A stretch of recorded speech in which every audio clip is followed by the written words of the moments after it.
Class 8 exercise 14.1 question number 2 factorise the following expressions, यानी कि हमें फैक्टराइज करना है। तो सिक्स पार्ट में हमें दिया है 5x² y माइनस 15xy²।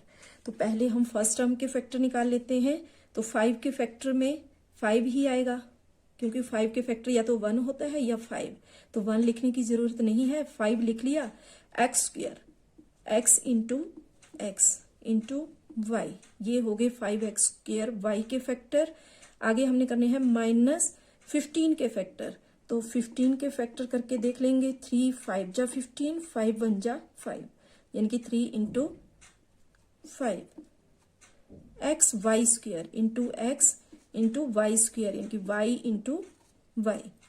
ठीक है, दोनों टर्म्स के फैक्टर कर लिए। अब हमने क्या करना है, कॉमन लेना है। ठीक है, दोनों टर्म्स में जो जो कॉमन है वो हमें निकालना है। तो हम लिख लेते हैं यहाँ टेकिंग कॉमन।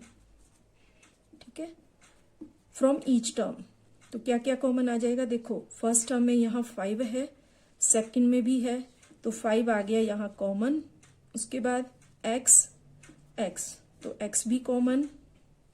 आगे यहाँ तो x है, लेकिन दूसरी टर्म में एक और x नहीं है, इसलिए ये कॉमन नहीं होगा। आगे y भी कॉमन आ गया।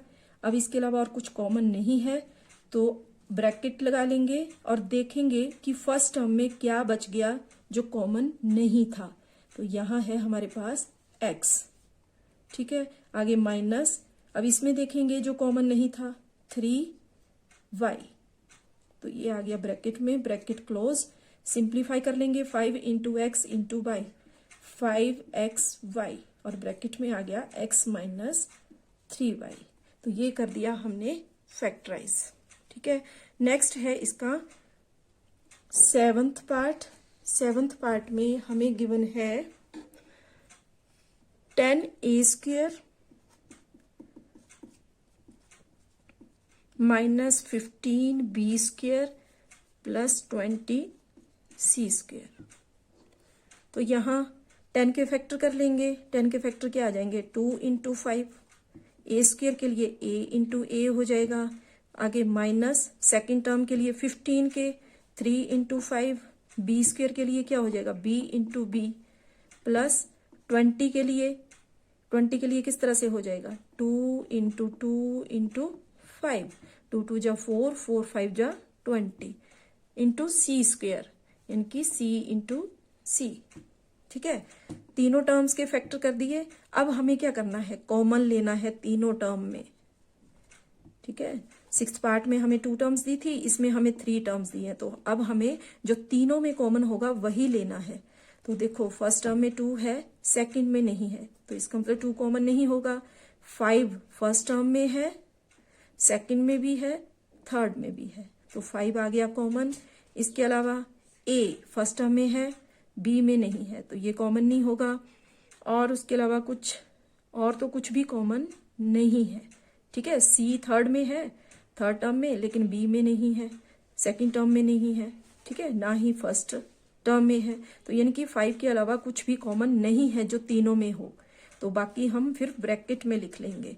तो फर्स्ट टर्म में देखेंगे क्या है जो कॉमन नहीं था, 2 इंटू ए, यानी कि 2a² माइनस, अब दूसरी टर्म में 3b इंटू बी, तो 3b²।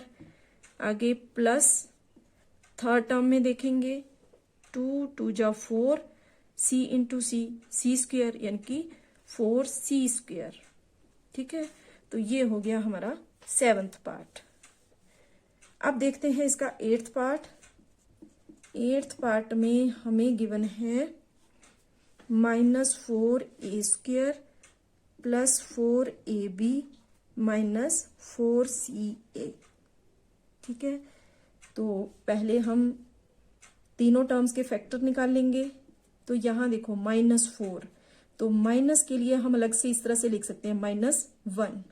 ठीक है, बाकी 4 के लिए क्या हो जाएगा into 2 into 2, a² a into a. आगे प्लस सेकेंड टर्म के कर लेंगे 4, 2 इंटू 2 हो जाएगा इंटू a इंटू बी। आगे फिर से माइनस आ गया, -4 है, तो माइनस के लिए हम किस तरह से कर लेंगे, -1 लिख लेंगे, ठीक है। इंटू 4 के क्या फैक्टर हो जाएंगे, 2 इंटू 2, आगे C इंटू A, कॉमन ले लेंगे तीनों टर्म्स में, टेकिंग कॉमन। तो फर्स्ट टर्म में देखो 2, सेकंड टर्म में भी है 2, थर्ड में भी 2 है, तो यहाँ 2 आ गया कॉमन। अब देखो फर्स्ट टर्म में एक और 2 है, सेकंड में भी है, थर्ड में भी है, तो ये भी कॉमन आ गया। आगे थर्ड यहाँ पे दिया है A, फर्स्ट टर्म में भी है, सेकंड में भी है, थर्ड में भी है, तो A भी आ गया कॉमन।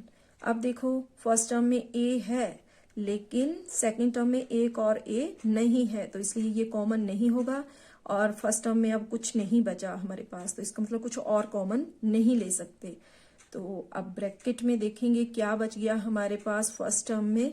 फर्स्ट टर्म में हमारे पास बचा एक तो -1 और एक ये वाला A, तो -1 इंटू A क्या हो गया, -A, आगे प्लस दूसरी टर्म में क्या बच गया, B, ठीक है।